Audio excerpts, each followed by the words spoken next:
Assalamualaikum warahmatullahi wabarakatuh. Kisah kali ini akan membahas tentang Nabi Yusuf alaihissalam. Tapi sebelum lanjut ke videonya, jangan lupa untuk terus dukung channel ini dengan cara like, subscribe, dan juga komen. Nabi Yusuf adalah putra ketujuh dari 12 putra dan putri Nabi Yakub. Ia dengan adiknya yang bernama Bunyamin mempunyai ibu yang bernama Rahil. Rahil adalah saudara sepupu dari Nabi Yakub. Ia dikaruniai Allah rupa yang bagus, paras tampan dan tubuh yang tegap yang menjadikannya idaman setiap wanita dan gadis-gadis remaja. Ia adalah anak yang dimanjakan oleh ayahnya, lebih disayang dan dicintai dibanding dengan saudara-saudaranya yang lain. Terutama setelah ditinggal wafat ibu kandungnya Rahil semasa ia masih berusia 12 tahun. Perlakuan diskriminatif dari Nabi Yakub terhadap anak-anaknya telah menimbulkan rasa iri hati dan dengki di antara saudara-saudara Yusuf yang lain, yang merasakan bahwa mereka dianaktirikan oleh ayahnya yang tidak adil sesama anak, memanjakan Yusuf lebih daripada yang lain. Rasa jengkel mereka terhadap ayah mereka dan iri terhadap Yusuf membangkitkan rasa setia kawan antar saudara-saudara Yusuf. Persatuan dan rasa persaudaraan yang semakin akrab di antara mereka. Saudara-saudara Yusuf mengadakan pertemuan dan persekongkolan. Dalam pertemuan rahasia yang mereka adakan untuk merundingkan nasib yang mereka alami dan mengatur aksi yang harus mereka lakukan untuk menyadarkan ayahnya. Mereka merasakan perlakuan ayah mereka tidak adil dan berat sebelah. Ayah mereka lebih memanjakan Yusuf, mencintai, menyayangi, dan perhatian kepada Yusuf daripada yang lain. Seolah-olah Yusuf dan Benyamin anak-anak kandungnya dan mereka anak-anak tirinya. Padahal mereka lebih tua dan lebih cakap daripada Yusuf dan Benyamin, serta mereka yang selalu mendampingi ayahnya mengurus segala keperluan rumah tangga. Mereka merasa heran mengapa hanya Yusuf dan Benyamin saja yang menjadi keistimewaan di sisi ayah. Apakah karena Rahil ibunya Nabi Yusuf dan Benyamin lebih dekat di hati ayah mereka dibandingkan dengan ibu mereka? Jika memang itu alasannya, maka apakah salah mereka? Apakah ibunya Yusuf lebih dekat di hati ayah dibandingkan dengan ibu kita? Jika memang itu alasannya, maka apakah salah kita, kata mereka, bahwa kita lahir dari ibu yang mendapatkan tempat kedua di hati ayah? Ataukah karena paras Nabi Yusuf yang lebih tampan dan lebih cakep daripada paras kita, yang memang sudah demikian diciptakan oleh Tuhan Yang Maha Esa? Kita amat menyesalkan perlakuan ayah dan kita harus bertindak untuk melakukan sesuatu untuk mengakhiri keadaan ini, berkata anak Nabi Yakub yang lain. Soal cinta atau benci, simpati atau antipati adalah soal hati yang tumbuh laksana jari-jari kita. Tidak dapat ditanyakan mengapa satu jari lebih rendah dari yang lain, mengapa ibu jari lebih besar dari jari kelingking. Yang kita sesalkan ialah bahwa ayah kita tidak dapat mengawal rasa cintanya yang berlebih-lebihan kepada Yusuf dan Benyamin, sehingga menyebabkan ayah berlaku tidak adil terhadap kami semua. Keadaan yang pincang dalam hubungan kita dengan ayah tidak akan hilang jika penyebab utamanya tidak kita hilangkan. Dan sebagaimana kamu ketahui bahwa penyebab utama dari keadaan yang menjengkelkan hati ini ialah adanya Yusuf di tengah-tengah kita. Dia adalah penghalang bagi kita untuk dapat menerobos ke dalam lubuk hati ayah kita, dan dia merupakan dinding tebal yang memisahkan kita dengan ayah kita yang sangat kita cintai. Maka jalan satu-satunya untuk mengakhiri kerisauan ini ialah dengan melenyapkannya di tengah-tengah kita. kita harus membunuh dan mengasingkannya di suatu tempat di mana terdapat binatang-binatang buas yang akan melahapnya sebagai mangsa yang empuk dan lezat. Dan kita tidak perlu meragukan lagi bahwa bila Yusuf sudah lenyap dari mata dan sisi ayah, ia akan kembali mencintai dan menyayangi kita sebagai anak-anak yang patut mendapat perlakuan adil dan seksama dari ayah, dengan suasana rumah tangga yang akan kembali rukun, tenang, dan damai. Berkata Yahuda, putra keempat Nabi Yakub yang paling cakap dan bijaksana di antara sesama saudaranya. Kita semua adalah putra-putra Yakub, pesuruh Allah, cucu dari Nabi Ibrahim, pesuruh dan kekasih Allah. Kami semua adalah orang-orang yang beragama dan berakal waras. Membunuh adalah sesuatu perbuatan yang dilarang oleh agama dan tidak diterima oleh akal yang sehat. Apalagi yang kami bunuh itu adalah saudara kita sendiri, sekandung, sedarah, sedaging dan tidak berdosa. Tidak pula pernah melakukan hal-hal yang menyakitkan hati atau menyentuh perasaan kita. Dan bahkan ia lebih dicintai dan disayangi oleh ayah. Itu adalah suatu yang berada di luar kekuasaannya dan sesekali tidak dapat ditimpakan dosa kepadanya.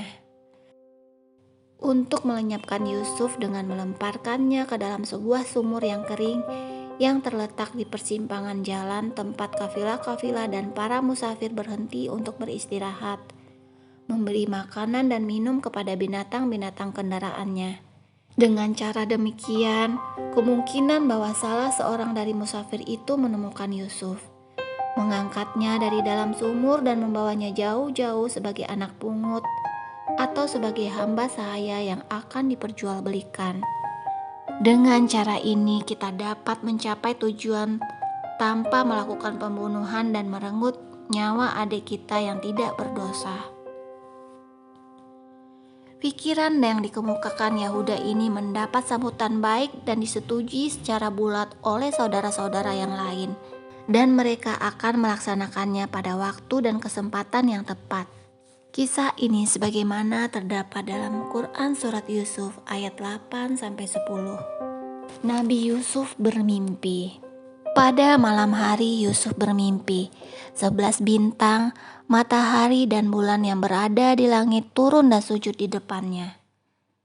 Setelah bangun dari tidurnya, ia datang menghampiri ayahnya, menceritakan kepadanya apa yang ia lihat dan alami dalam mimpinya tersebut. Tanda gembira segera tampak dari wajah Yakub yang berseri-seri ketika mendengar cerita mimpi Nabi Yusuf putranya. Ia berkata kepada putranya, "Wahai anakku, mimpimu merupakan tanda yang membenarkan firasatku pada dirimu bahwa engkau dikaruniai oleh Allah kemuliaan, ilmu dan kenikmatan hidup yang mewah. Mimpimu adalah suatu berita gembira dari Allah kepadamu bahwa hari depanmu adalah hari depan yang cerah, penuh kebahagiaan, kebesaran dan kenikmatan yang berlimpah-limpah. Akan tetapi engkau harus berhati-hati wahai anakku. Janganlah engkau ceritakan mimpi itu kepada saudaramu yang aku tahu mereka tidak menaruh cinta kasih kepadamu. Bahkan mereka iri kepadamu. Aku khawatir kalau engkau ceritakan kepada mereka kisah mimpimu, akan makin meluap rasa dengki dan iri hati mereka terhadapmu. Dan dalam keadaan demikian, setan tidak akan tinggal diam, tetapi akan makin membakar semangat dan mengobarkan rasa dengki dan iri hati yang bersemayam dalam dada mereka. Maka berhati-hatilah hai anakku." Kisah ini terdapat dalam Al-Quran Surat Yusuf ayat 4-5. Yusuf dimasukkan ke dalam sumur. Setelah merundingkan siasat dan merancang penyingkiran adiknya yang merupakan saingan yang berat dalam merebut hati ayahnya, datanglah mereka menghadap Nabi Yakub. Ayahnya meminta izin membawa Yusuf berekreasi bersama mereka di luar kota. Salah satu saudara Yusuf berkata, "Wahai ayah yang kami cintai, Kami berhajat mengajak Nabi Yusuf untuk ikut bersama mereka mengembalakan ternak dan bermain. Menikmati udara yang cerah di bawah langit biru yang bersih. Kami akan membawa bekal makanan dan minuman yang cukup untuk santapan kami selama sehari berada di luar kota untuk bersukaria dan bersenang-senang, menghibur hati yang lara dan melapangkan dada yang sesak, seraya mempertebal rasa persaudaraan dan semangat kerukunan di antara sesama saudara. Berkata Yakub kepada putra-putranya, "Sesungguhnya akan sangat merisaukan pikiranku bila Yusuf berada jauh dariku. Apalagi akan turut serta bersamamu keluar kota, yang menurut pendengaranku banyak binatang buas seperti serigala yang banyak berkeliaran di sana. Aku khawatir bahwa kamu akan lengah menjaganya, karena kesibukan kamu bermain sendiri-sendiri, sehingga menjadikannya mangsa dari binatang-binatang buas itu. Alangkah sedihnya aku bila hal ini terjadi. Kamu mengetahui betapa sayangnya aku kepada Yusuf yang telah ditinggal oleh ibunya." Putra-putranya Nabi Yakub menjawab, "Wahai ayah kami, tidak masuk akal bahwa Yusuf akan diterkam oleh serigala atau binatang buas di depan mata kami. Padahal kami yang bertubuh kuat dan pemberani. Kami sanggup menolak segala gangguan dan serangan dari manapun datangnya, apakah itu binatang buas atau makhluk lain. Kami akan mempertaruhkan jiwa raga kami semua untuk keselamatan Nabi Yusuf." Akhirnya Nabi Yakub tidak ada alasan untuk menolak permintaan anak-anaknya untuk membawa Yusuf berekreasi dan melepaskan Yusuf ke tangan saudara-saudaranya yang diketahui tidak menyukai dan tidak menaruh kasih sayang kepada Yusuf. Ia berkata kepada anak-anaknya, "Baiklah, jika kamu memang sanggup bertanggung jawab atas keamanan dan keselamatannya sesuai dengan kata-kata yang kamu ucapkan itu, maka aku izinkan Yusuf menyertaimu. Semoga Allah melindunginya bersama kamu sekalian." Pada keesokan harinya berangkatlah rombongan putra-putra Yakub, kecuali Benyamin, menuju ke tempat rekreasi atau yang sebenarnya menuju tempat di mana menurut rancangan Yusuf akan ditinggalkan. Setiba mereka di sekitar telaga yang menjadi tujuan, Yusuf segera ditanggalkan pakaiannya dan dicampakkan ke dalam sumur yang kering tanpa menghiraukan jeritan tangisnya yang sedikit pun tidak mengubah hati abang-abangnya yang sudah kehilangan rasa cinta kepada adiknya yang tidak berdosa itu. Hati mereka menjadi lega dan dada mereka menjadi lapang karena rencana busuknya telah berhasil dilaksanakan. Dan dengan demikian akan terbukalah hati Nabi Yakub seluas-luasnya bagi mereka.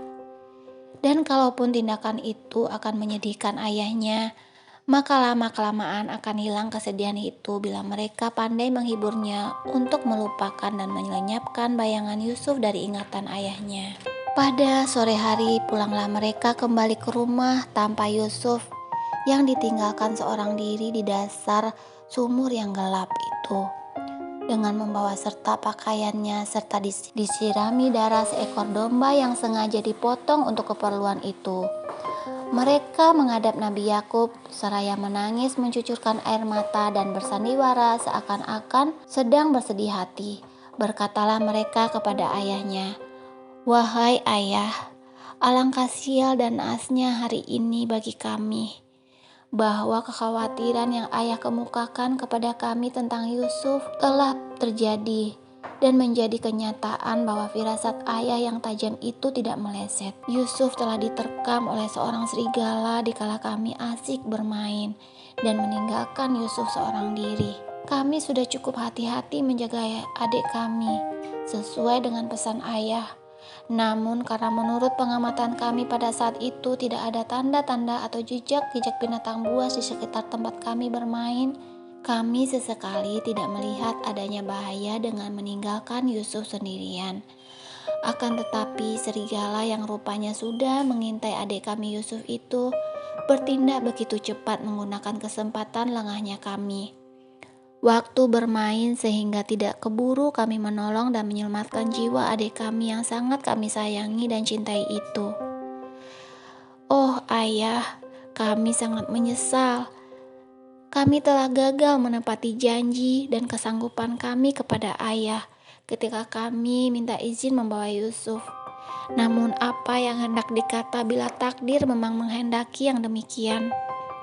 Ini pakaian Yusuf yang berlumur dengan darah sebagai bukti kebenaran kata-kata kami.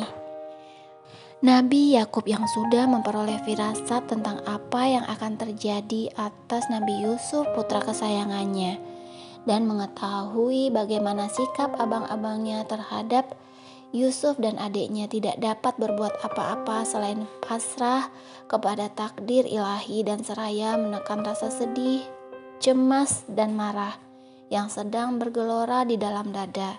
Berkatalah beliau kepada putra-putranya, "Kamu telah memperturutkan hawa nafsumu dan mengikuti apa yang dirancangkan oleh syaitan kepadamu. Kamu telah melakukan suatu perbuatan yang akan kamu rasakan sendiri akibatnya di kemudian hari. Dan hanya kepada Allah lah tempat kalian meminta pertolongan atas segala hal dan peristiwa ini." Kisah ini terdapat dalam Al-Quran Surat Yusuf ayat 11-18. Itulah tadi kisah Nabi Yusuf alaihissalam. Kisah selanjutnya akan dibahas pada bagian berikutnya.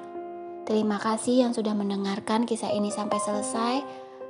Assalamualaikum warahmatullahi wabarakatuh.